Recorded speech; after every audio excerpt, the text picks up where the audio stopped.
Hi, I'm Amy Burser.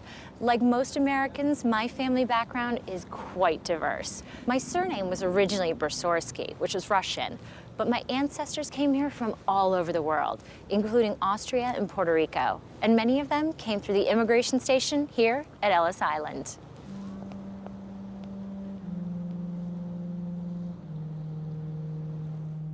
The island's first immigration point opened on New Year's Day, 1892, when a young Irish woman called Annie Moore became the first immigrant to be processed here.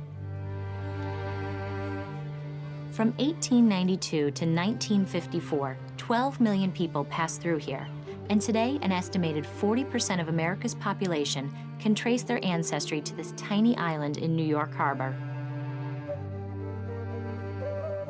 1907 was the busiest year, with over 1 million immigrants processed here.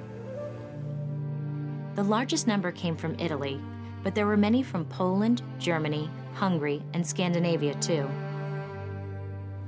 As they sailed past the Statue of Liberty, many of them must have been filled with hope and joy. After all, they had just spent weeks, if not months, in cramped conditions aboard overcrowded ships. Finally, they had arrived. But for most of them, their ordeal wasn't quite over. The ships moored in Manhattan. The first and second class passengers could disembark here, along with any American citizens.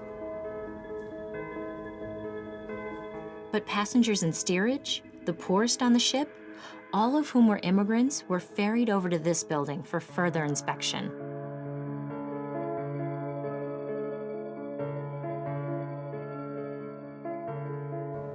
The building, built in 1900, after the first station burned down in 1897, was very impressive.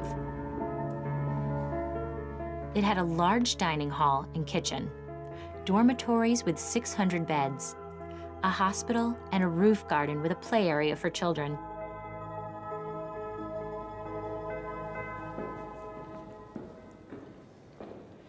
But the jewel in the crown was this, the Great Hall.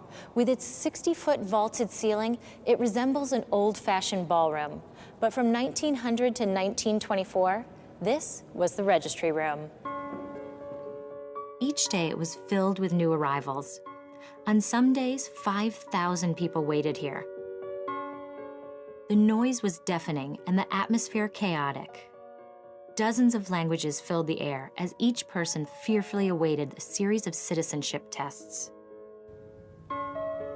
In fact, each person had undergone a 6-second medical exam before they had even entered the hall. Here, doctors checked for signs of physical weaknesses or illnesses, especially tuberculosis or trachoma, an infectious disease of the eye. If they failed, they were marked with a chalk letter and were sent to the hospital for a full examination. If they passed, they shuffled into the Great Hall and waited on benches like these. On average, this wait lasted 3 and 4 hours, but could take much longer. Those still here in the evening had to sleep in the dormitory and start the process again the next morning. Eventually, they were called by the clerks, who stood at desks like these with a full list of each ship's passengers. They found each person's name and then asked 28 further questions. It was their job to find out if a person could work and had money to support themselves. They also had to weed out any undesirables, including criminals and political radicals. If someone failed these tests, they were sent back home. This only happened to around 2% of the passengers. But for the unlucky ones and their families, it was a traumatic experience, a dispiriting end to a long and arduous journey. But for those who were approved, could walk through the doors and out into their new lives. Some were met by relatives here at the kissing post. Others emerged alone into a completely new world.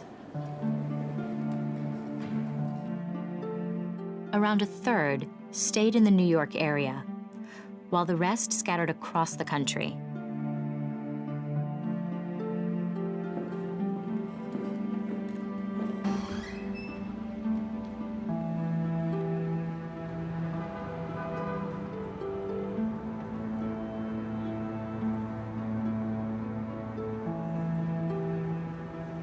The Immigration Act of 1924 effectively ended the era of mass immigration. But for just over 3 decades, Ellis Island was America's gateway for millions of people.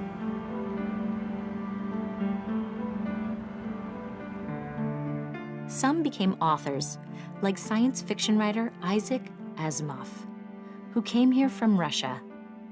Others became successful businessmen, like cosmetics giant Max Factor, whose real name was Maximilian Faktorowicz, and who moved to America in 1904. And some worked in film, like Elia Kazan, a Greek-American who directed classic films such as On the Waterfront and A Streetcar Named Desire. Others became doctors, shopkeepers, and builders. They all settled down and started families, and they all created the country we know today.